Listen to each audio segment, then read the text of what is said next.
Hello, I'm Dr. Cyril M.J. Puhala, M.D. I'm a board certified child and adolescent psychiatrist with over 40 years of experience. I have many interests in mental health. Among them is the use of non medication methods to help with any mental health or mind body problem. Among them is the use of mindfulness based meditation and using as a guide to the mind the 12 laws of health and happiness that I have modified from the principles of karma. I'd like today to go over briefly these 12 laws just to give you a taste of what they are and what they mean generally. The first law I call the law of consequence. What this means is that whatever you do in terms of thought, word, or deed, if it is intentional, conscious, and voluntary, forms a feedback loop that comes back to you and you are paid back. Whatever you do comes back to you in like manner.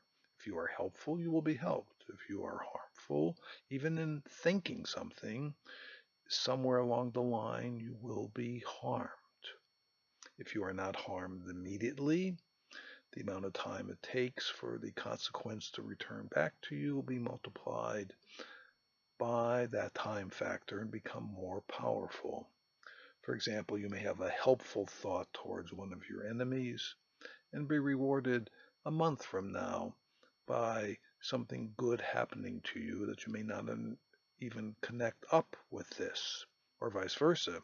You may have harmful thoughts about someone who teases you or says something bad, and a year from now it comes back to you as some negative thoughts or massive tension headaches. Law 2 is the law of attraction. What this means is that we don't get what we want in the present moment. We get what the mind has stored and attracts to it.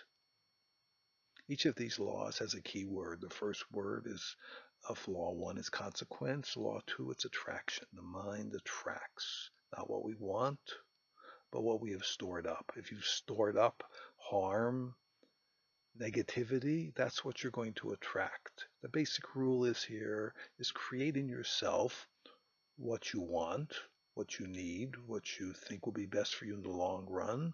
Store it in your mind by doing and thinking and feeling those things, and those things will be attracted to you.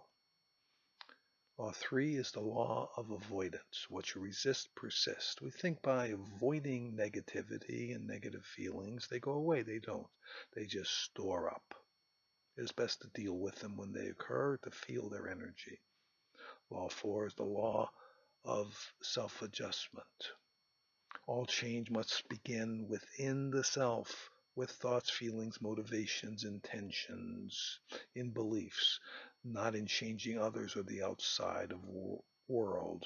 If you want lasting change yourself first. That is law 4 of self-adjustment. Keyword being self-adjustment.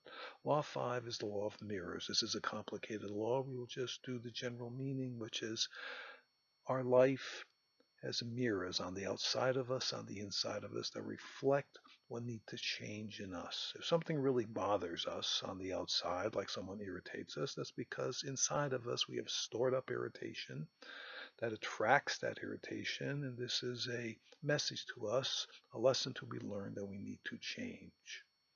Law 6 is the law of connectivity. This means that everything's connected and works together.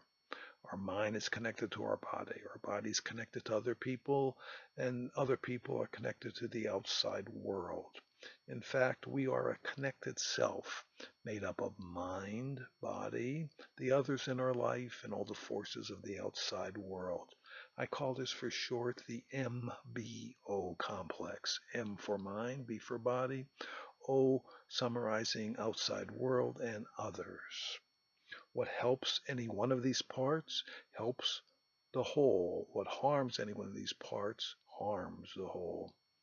Law 6 is the law of connectivity. Keyword connectivity. Law 7 is the law of focus. We think we can multitask, but in fact we can only focus on one thing at a time. Our mind works faster than the speed of light, gives us the impression we're multitasking, when in fact we are really only focusing on one thing at a time. When we fool ourselves and think we can multitask, we are fragmenting reality. This leads to many of our problems.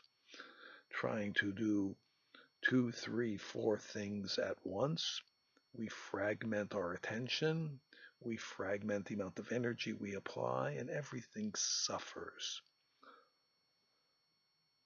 The next law is the law of proof. These beliefs, like all beliefs, will be proved to you by living them.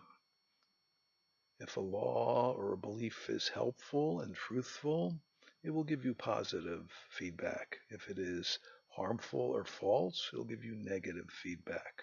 You have to prove to yourself in living whether your beliefs are in fact helpful or harmful. You will know them by their consequences. Which takes us to Law 9, the law of presence. Only in the present can you learn the true consequences of your choices. The past drags us into depression. The future drags us into worry. The present is the best place for the mind to be. Our mind must be trained to be in the present. And a prime example of this is the use of mindfulness and extending it through meditation, which will be discussed in other lectures. Law 10 is the law of change or temporariness, that everything is temporary and changes. We believe this when it suits us, like something is painful, when something is positive or pleasurable, we don't want it to end. But you will find through experience that everything changes and everything is temporary, no matter how good it may feel, how negative it may feel, or how neutral it may be. It is temporary and it changes.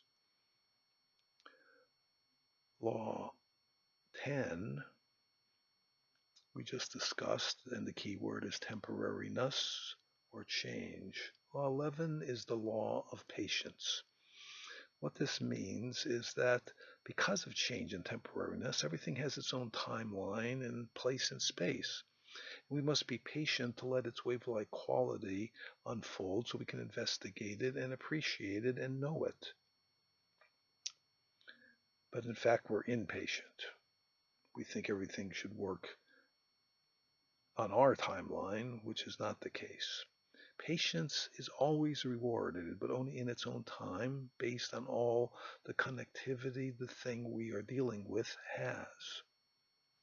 Law 12 is the law of significance, keyword significance. Everything is significant, no matter how small or short-lived, and needs to be done well. Pay attention to everything, no matter how small or how short-lived. By paying attention to it, doing it well, treating it with excellence and respect, it gives us respect and value. It inspires others to do the same. It uplifts our mood and does the same to others.